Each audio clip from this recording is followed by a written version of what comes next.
Look at this. Angel Reese threw her last 3 games, 11.7 points per game, 15 rebounds per game, 2 steals, 2 blocks. Look at these shooting splits.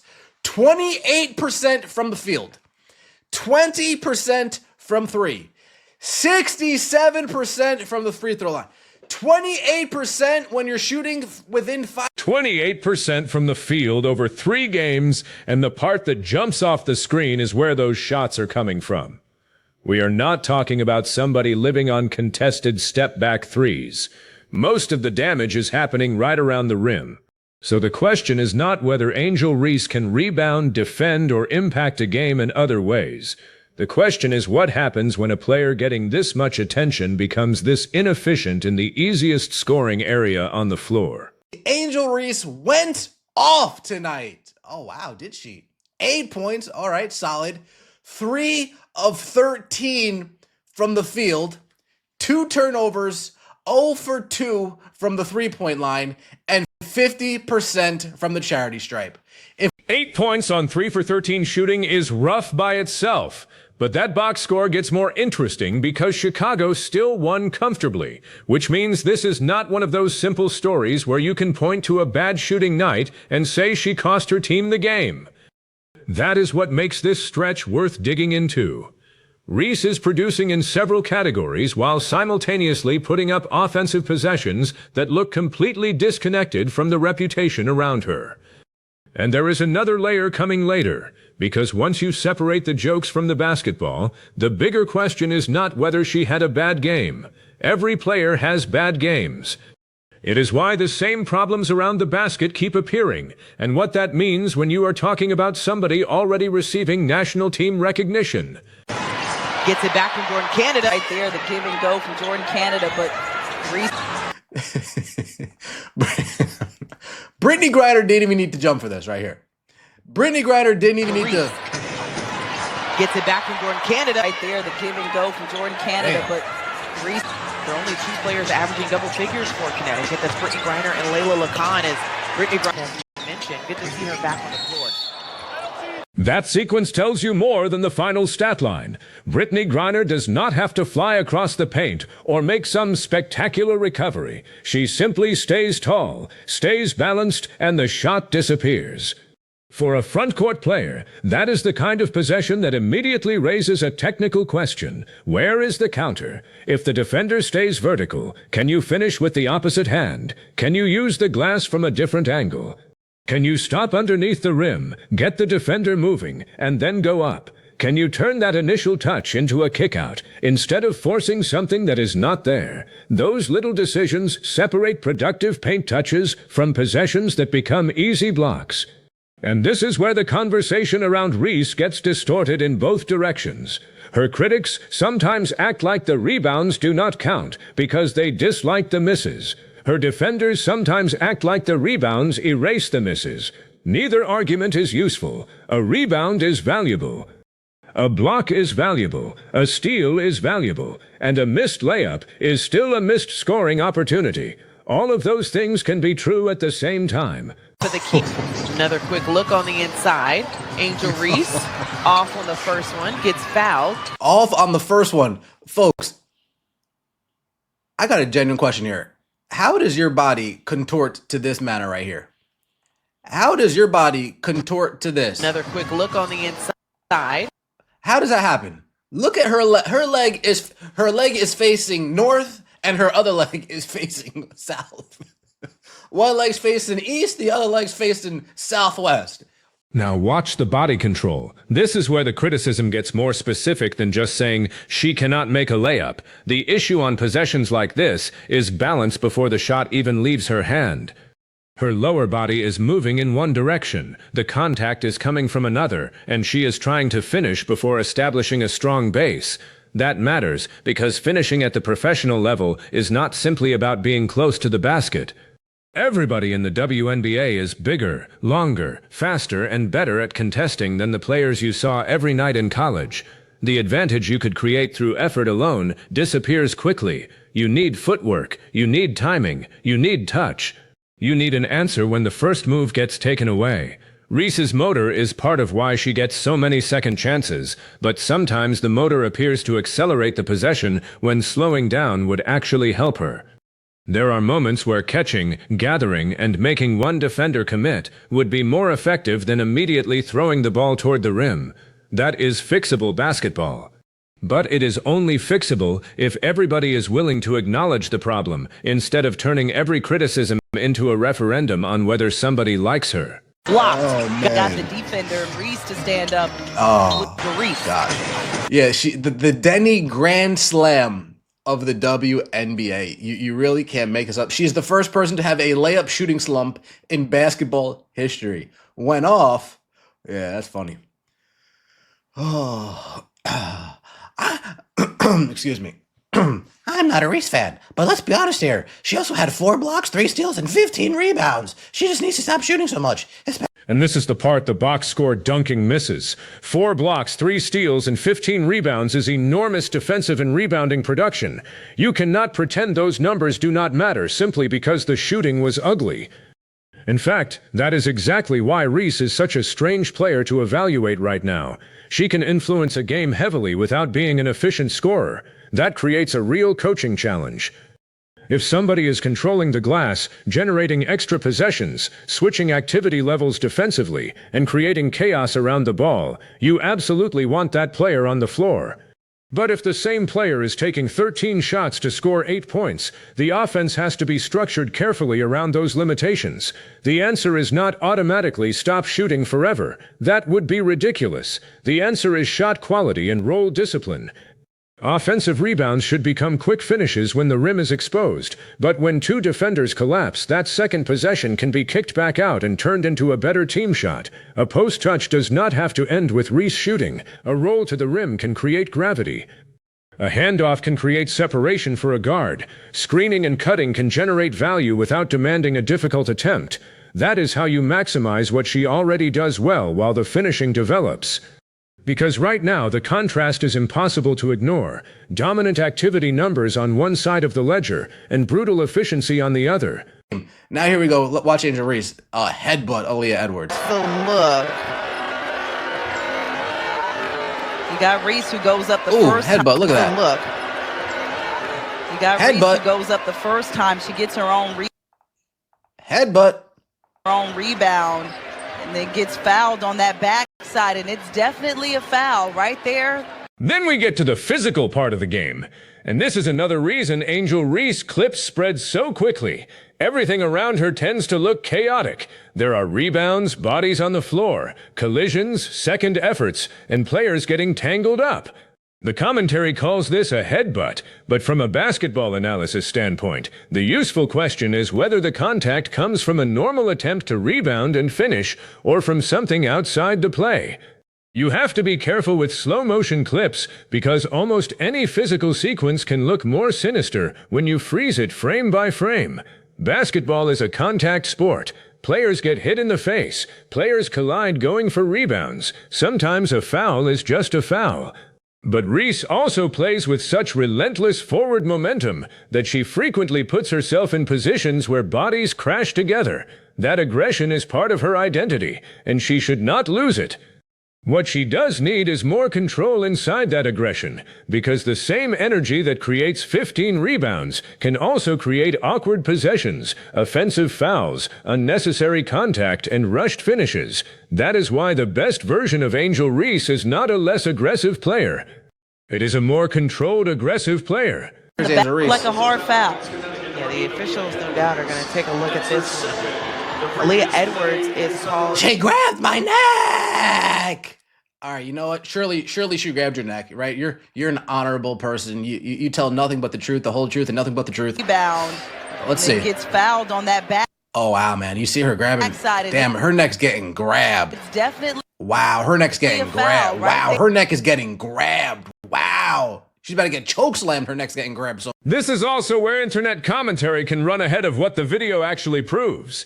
You can debate how much contact there was around the neck area, whether the reaction matched the contact, and whether officials got the call right.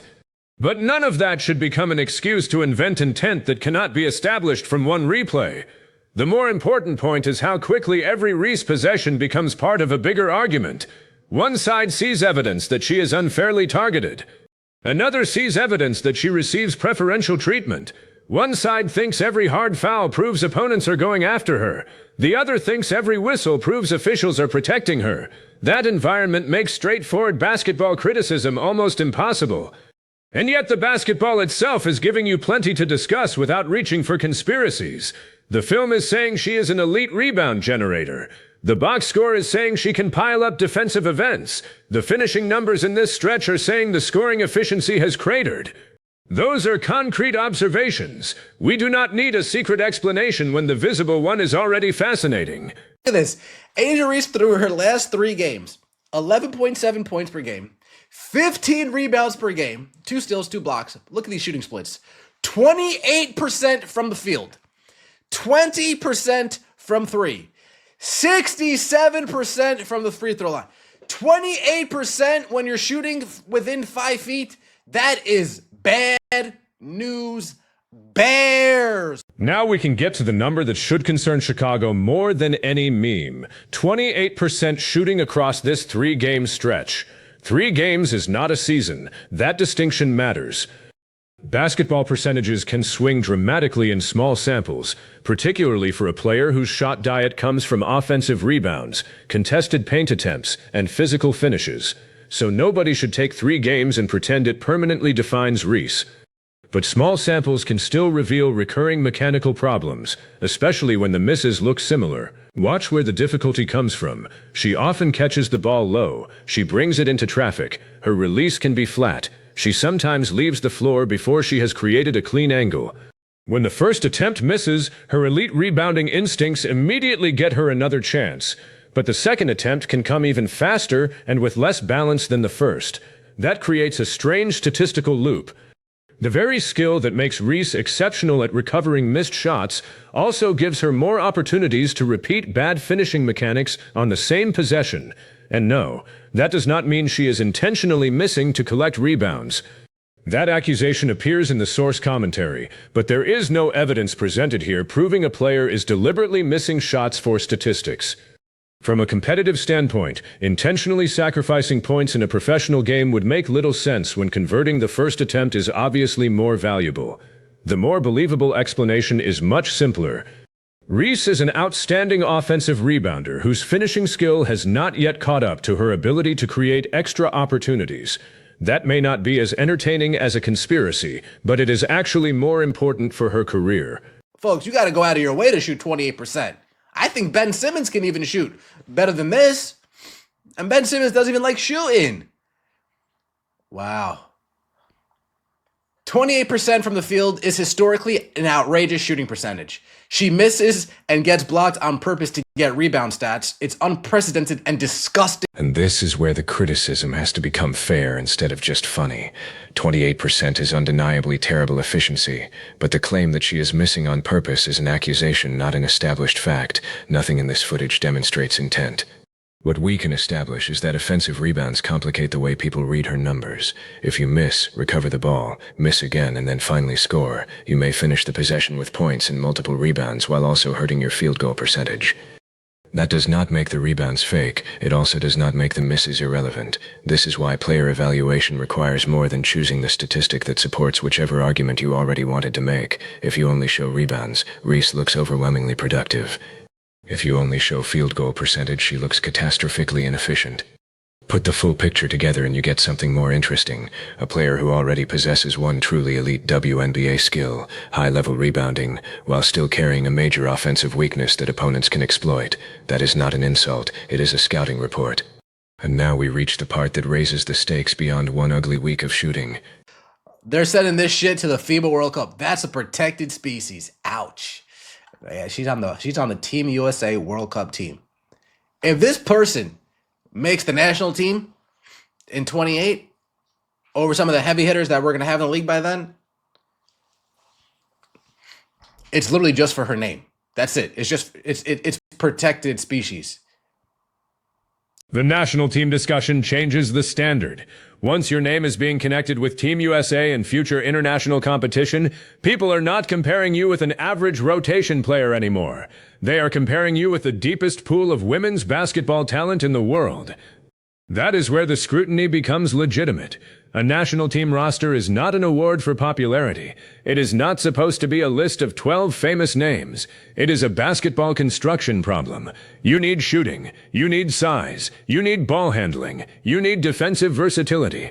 You need players who complement each other, and because Team USA generally has an overwhelming talent advantage, role fit matters tremendously. Reese absolutely has a role that can translate internationally. Rebounding translates, physicality translates, defensive activity translates. A player who can create second possessions without needing plays called for her can be enormously useful next to high-volume scorers, but there is a trade-off. International defenses can pack the paint. Bigs can be extremely disciplined. If opponents believe they can leave Reese around certain areas and survive her finishing, that can shrink the floor for everybody else.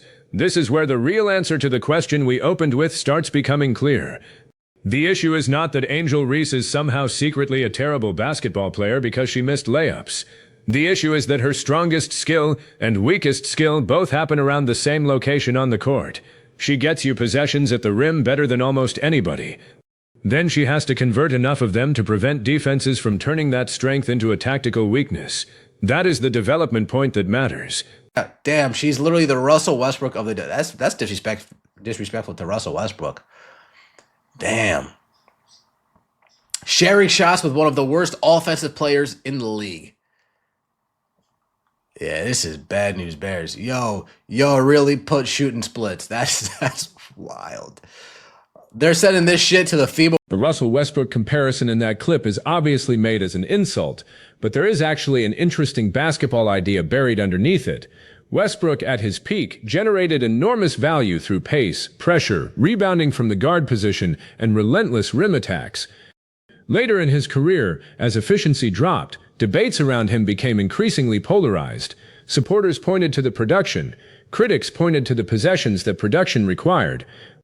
Reese is a completely different player in a completely different league, but the broader lesson applies. Raw counting statistics do not automatically tell you whether an offensive role is efficient. If Chicago wants Reese to become a more valuable scorer, the biggest improvement may not come from adding more shots. It may come from removing the wrong ones. Imagine the same 15 rebound, 4 block, 3 steal impact with 6 or 7 carefully selected field goal attempts instead of 13 rushed ones. Suddenly, the conversation changes. If she goes 4 for 7, gets to the foul line, controls the glass, and defends at a high level, nobody cares that she did not score 25. That should be the goal. Reese does not need to prove she is a perimeter star because people online argue about her. She does not need to take threes simply to demonstrate that she has expanded her game. Expansion only matters when the new skill becomes efficient enough to help the team. There is nothing wrong with developing a three-point shot in practice and gradually bringing it into games. Modern bigs need range, but game reps should follow progress, not precede it. And this is where coaching matters. Development is not just telling a young player to be confident. Sometimes confidence means knowing exactly which shots your team wants you taking. Excuse me. I'm not a Reese fan, but let's be honest here. She also had 4 blocks, 3 steals, and 15 rebounds. She just needs to stop shooting so much, especially threes. Also, her team won by 35 points. Yeah, the Connecticut Sun are fucking trash. Me and 4 people around the block can beat the Connecticut Sun. I've never seen something so sloppy and unathletic in my entire life. That comment is probably the strongest counter-argument in the entire source video. Chicago won. Reese grabbed 15 rebounds. She blocked 4 shots. She had 3 steals. So why are we spending this much time talking about 13 field goal attempts? Because winning one game does not make every process inside that game good. Great teams evaluate mistakes after victories precisely because the result does not punish them immediately. If you wait until bad habits cost you a close playoff game before acknowledging them, you waited too long. The 35-point margin also changes how much damage inefficient offense can do. Against an overmatched opponent, you can survive wasted possessions. Against elite teams, those possessions become the margin. Think about a late fourth quarter, where every trip matters. A forced shot into two defenders does not merely lower a percentage. It denies your guards a chance to create a cleaner look. It can trigger transition offense the other way. It can eliminate the value of the offensive rebound that created the extra possession in the first place. That is why efficiency discussions are not just spreadsheet arguments. They become situational basketball. The encouraging part for Reese is that none of this requires her to suddenly become a completely different athlete. She does not need an impossible transformation.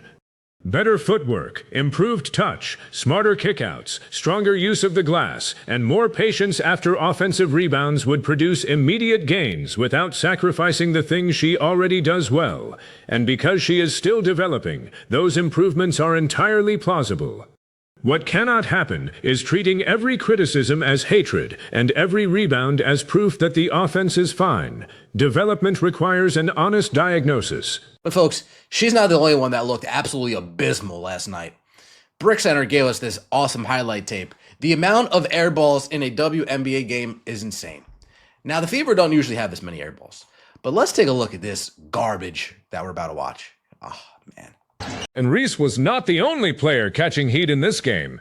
The source immediately pivots to the number of ugly misses and air balls across the floor, which matters because bad basketball can become contagious visually. When several players are missing badly, one person's lowlight reel can feel like evidence that the entire league is broken. That conclusion would be lazy. Every professional league produces terrible games. The NBA has nights where teams shoot horrifically. Great players miss layups. Shooters airball open threes. What separates serious analysis from social media compilation culture is whether you can identify a recurring issue rather than simply laughing at every miss. With Reese, there is enough of a pattern to analyze. The finishing struggle is not one random airball. The percentages have dropped across multiple games. The same balance problems show up repeatedly. The same tendency to rush in traffic appears in different possessions. That repetition makes it meaningful, but it still needs context. Her rebounding gives her more attempts around crowded areas than many players get. Those are not always clean shots. Some come immediately after contact. Some come against multiple defenders. So the raw percentage does not tell you everything about shot difficulty. The next step for anybody evaluating her seriously would be separating clean opportunities from heavily contested ones. If Reese is missing uncontested layups at an alarming rate, that points toward touch and mechanics. If many misses are forced attempts through two defenders, that points more toward decision-making. If both are happening, then you know exactly what the development plan should target. That is more useful than calling somebody trash. Missed layups, blocked shots, falling over, falling down, throwing headbutts, smacking players. We're just getting it all, folks. Angel Reese is the WNBA's Denny's Grand Slam. You know the Denny's Grand Slam. You go to Denny's, you get bacon, you get pancakes, you get eggs, you get sausage, you get a little bit of everything. That's kind of like how Angel Reese is. You get the missed layups. You get the block shots. You get the falling down. You get the headbutts. The Denny's Grand Slam joke works because Reese's games really do contain a little bit of everything. Misses, rebounds, falls, blocks, physical contact, second chances, and chaotic sequences all get packed into a few minutes.